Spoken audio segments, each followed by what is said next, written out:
what's up? And now we'll be reading Winnie the Twit by Laura Owen and Corky Paul. Alright guys, now we will start. Look at her. Looks goofy.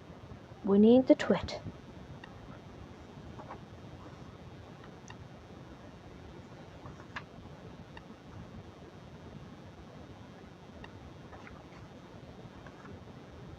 Winnie's perfect pet. Wilbert was lying in the sun on the front doorstep, slumped in the sunshine, when Winnie came rushing over. "Wilbert," she said. "Oh, Wilbert, there's a huge man as big as a ginormous giraffe moved in next door. As he as rude as a bee's fluffy bottom, he called me a scruff." Wilbert opened one eye. He looked at Winnie. Then he closed his eye again. "Play with me, Wilbert," said Winnie. "Take my mind off that rude man. That's what a good pet would do." Wilbert yawned. He got up slowly, arched his back high, stretched his legs long, then sagged back into snoozing. "You're as lazy as a hot lizard full of lunch," said Winnie. "Come on, let's play tennis, Wilbert." Winnie rushed indoors. She crashed through the kitchen and bumped through the battery. She wriggled through the wormy. She skipped through the spidery. Then she came to the hall where she tugged open the door under the stairs, and out fell everything. "There it is!" Winnie pounced. First she tugged at something gray and tatty. Then she pulled out something that looked a big holy spoon, and something else that looked like a moldy old orange. She nipped into the loo and came out looking like this.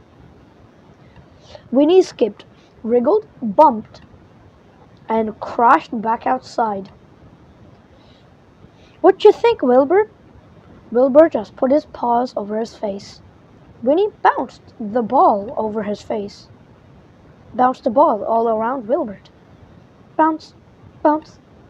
"Come on," she said. "Time to play." Wilbert didn't move. "You're no fun," she said. "I'll play with magic if you won't play." Winnie pointed her wand at the racket. The ball. At the racket and ball. "Abracadabra! Abracadabra! Abracadabra!" she shouted. In an instant there were 3 tennis rackets and 3 more balls, all in the air. The rackets were hitting balls at Winnie. Winnie waved her own racket up, down, oof, around, ah! But she missed every ball. "Ow! Ouch! Get off! Stop!" she shouted. "Nuts! Knickers!" she said.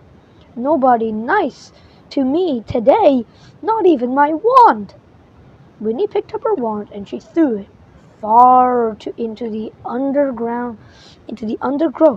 But a moment later, the wand was back in the mouth of a dog. The dog came bounding up to Winnie. It dropped the wand at Winnie's feet. "Who are you?" said Winnie.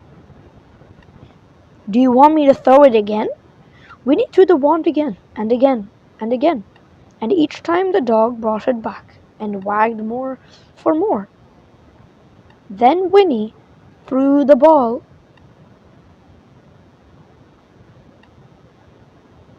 Fetch! Back came the dog with the ball. "Clever boy. Did you see that, Wilbert? Isn't he a clever dog? With that ball. Clever boy. Did you see that, Wilbert?" Isn't he a clever dog? Meow, said Wilbert. Don't you like me? Don't you like him? Said Winnie. Don't you like him? Said Winnie. I do. I like him very so much. Let's all have lunch together. So they went into the kitchen. Wilbert nudged the dog. Wilbert winked at the dog. Wilbert pointed at the packet of Kipper biscuits. Wilbur nodded in the direction of Winnie. The dog grinned and nodded its head and wagged its tail.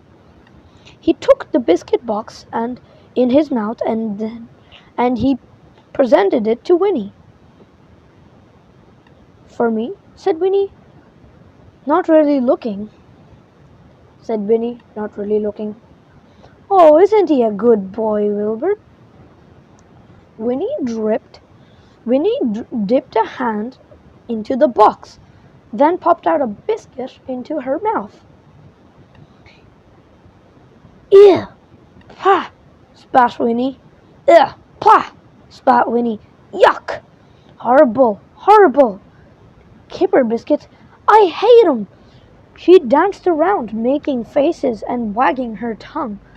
The dog hid under the table. Wilbur puffed out his chest and grinned. Then he prepared to tray with Winnie's really favorite lunch snacks, crispy worms, a nettle sandwich, a cup of slug smoothie. Yummy, said Winnie. You're the really clever boy, Wilbert. You know just what I like. But the dog snuck out a leg and trip went Wilbert. Crash went the tray. Spat, splat went the smoothie, while crispy worms rained down on Winnie.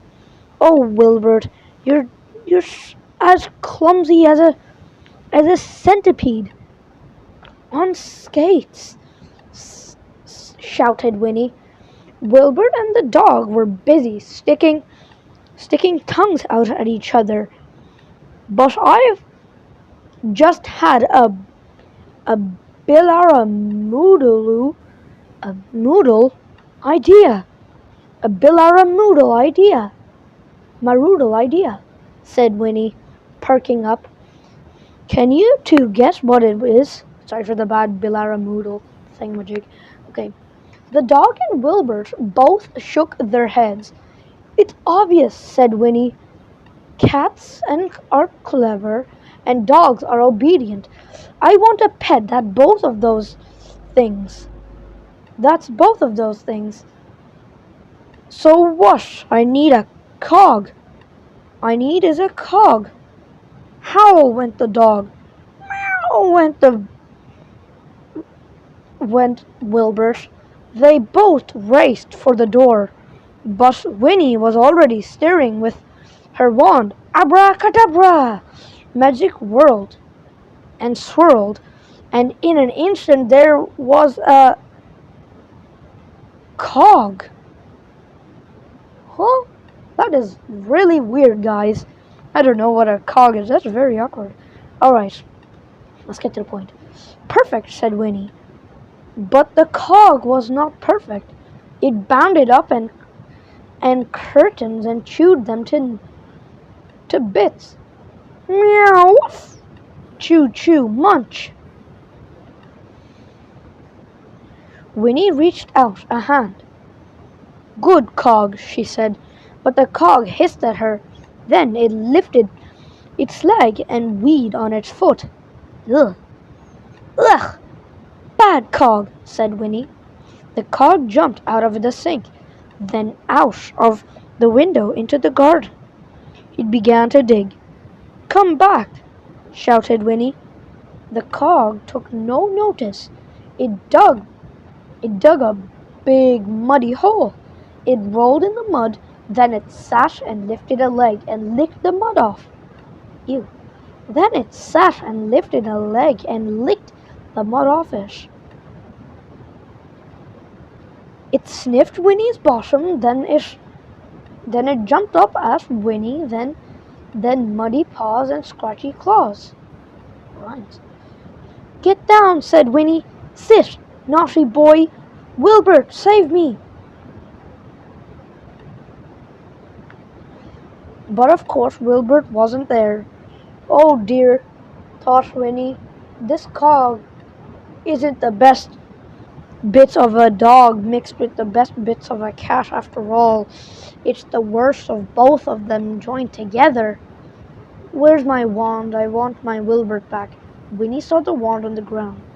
The cog saw it too, and it began to run towards the wand, its teeth snapping. It's my wand, shouted Winnie as she leapt into a magnificent dive, up and over and down, to grab the wand, and waved it abracadabra.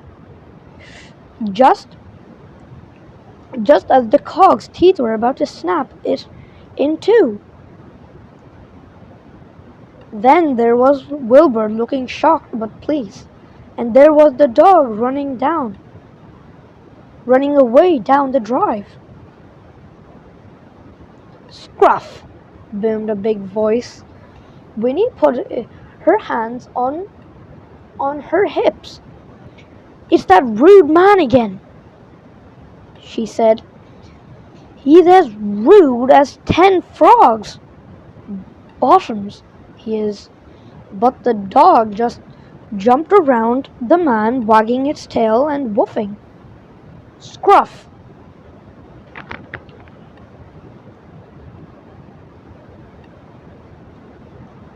My dear old Scruff, sorry about the voice cut out, laughed the man. Then Winnie smiled. Know what, Wilbur? She said. It's the dog that's a Scruff, not me. There's nothing wrong with me after all, and nothing wrong with you either. Come to that, give us a kiss, Wilbur. Winnie fixes it.